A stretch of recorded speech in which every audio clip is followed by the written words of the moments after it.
Today is January 5th, 2025. My name is Charles Suter, and today I'm presenting the topic, Need Behind the Need.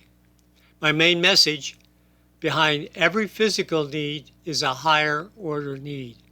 I'll give you a reference for this. It's very similar to the book QBQ, which is the question behind the question by John Miller. Now, people don't always get what they want in life, but they normally get what they need. Wants are often the means for satisfying the need. Let me give you an example. You might want a sports car, but what you really need is transportation. Needs can be categorized into three main groups. Physical needs, which include survival, that's both biological and physical, safety, comfort, and stimulation. And two, psychological needs, which includes social connections, relationships, love, achievement, respect, status, and power. And finally, three, spiritual needs, which include self-esteem, a positive identity, self-realization, meaning, and connection to a higher power or purpose. The most important things in life are not things, but instead relationships between people, a positive self-concept, and a life worth living. Okay, Proposition 1. There is a hierarchy of needs from physical to psychological to spiritual. Most felt needs and urges are based upon ordinary physical biological needs, and most people know how to satisfy those. However, not every felt need is based on a physical biological need. Some of these felt needs are fuzzy and difficult to link to a specified need. These fuzzy needs are linked to a higher order psychological and spiritual needs, and unless you know that, you're going to hunt for them or satisfaction in all the wrong places. Physical things, that's possessions, can satisfy many of the lower level needs, but the higher order needs depend upon unseen elements that can be best controlled internally with your beliefs and values and choices in life direction and purpose. For many people, their entire focus is on things, possessions that money can buy and influence over other people. An overemphasis on physical needs leaves a person open to satisfying or sensing that they are living a lesser life and settling for lesser things. To live a contented and happy life, you must find something more valuable than things to motivate you. There must be a higher order calling to which you are living for. Too often people have a nagging suspicion of discontent, that their life is incomplete and headed in the wrong direction. To quiet these nagging feelings, people falsely strive to satisfy their lower level needs through having more things, relationship, more success, more power. However, physical means will not satisfy the higher order needs, which is something of value to live for. Proposition 2. Again, just to repeat, you cannot satisfy a psychological need by physical means. However, most people will certainly try to do that because physical means to satisfy any felt need is all around you. However, solving higher order needs with physical means is just plain ineffective. The only way to satisfy a psychological need is with the psychological means.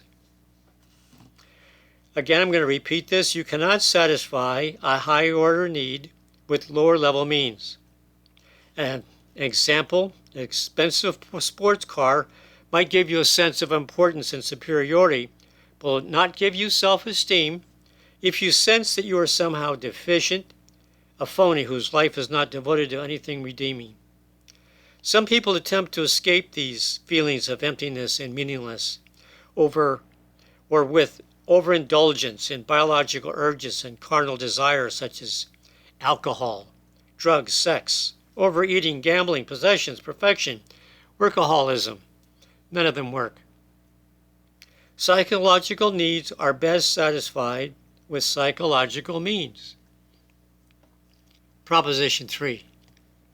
You also cannot satisfy a spiritual need by physical or psychological means. felt spiritual needs are the most misunderstood, and their importance is mostly underestimated. Again, you cannot satisfy spiritual needs with physical or psychological means. Only spiritual means, somehow connected to a higher power or a higher purpose, can satisfy spiritual means. People have the toughest time satisfying their spiritual needs, believing that these needs that are not evident are therefore not essential to living a good life. Satisfying your psychological and spiritual needs are essential to happiness and peace of mind. Everyone has the need to find meaning and purpose in their life and to believe there is something more than what can be seen of value. This spiritual void cannot be satisfied with things acquired for yourself. Similar to psychological needs, satisfying spiritual needs is an inside job that must be intentionally pursued by the conscious mind, and not by things, but by having the right beliefs, the right values, and a life purpose. Theoretically, psychological and spiritual needs are the easiest to satisfy because, well, you can control your beliefs and your values and life purpose, depending upon the passions that arise from your most deepest inner self. Be the person you have the potential to become. Let me remind you, it's never too late to become the person you might have been. The answers to your spiritual needs come from finding something of value to live for. People tend to ignore the feelings of spiritual emptiness because they don't link their unfulfilled longings to the root cause, which is their unsatisfied spiritual need. Unseen but felt needs are just too often ignored and misinterpreted because they're not essential for survival. These unseen and ignored needs will pester and fester, leaving you feeling lost and disoriented because deep down you know you're wasting your life on unimportant things. What everyone needs, but few have found, is something of value to live for. Spiritual needs can only be satisfied by spiritual means. Now, my final message is that you have needs, and so you need to satisfy these needs with the right means. When you begin to question your vague felt needs to discover the real need behind them, you will ultimately find an unsatisfied higher order need. The best questions to ask yourself when confronted by vague feelings of emptiness is to challenge your first inclination of satisfying them with physical things. Ask yourself, would I feel better about myself and my life if I followed my first inclination by doing X? And of course, you can fill in X for any physical thing you might think of. Well, if not, then don't do so. Instead, begin exploring your psychological and spiritual needs by asking the hard questions such as, do I really like myself? Do I really consider my life to be fulfilled? If not, then you must re-examine your life and make some fundamental changes. Begin by resetting your priorities, by revising your beliefs, values, and life purpose, because this is the only way you can gain the complete happiness and peace of mind for which you desperately seek. Well, that's all for now. Remember to stay positive, you'll be happier, healthier, and live longer.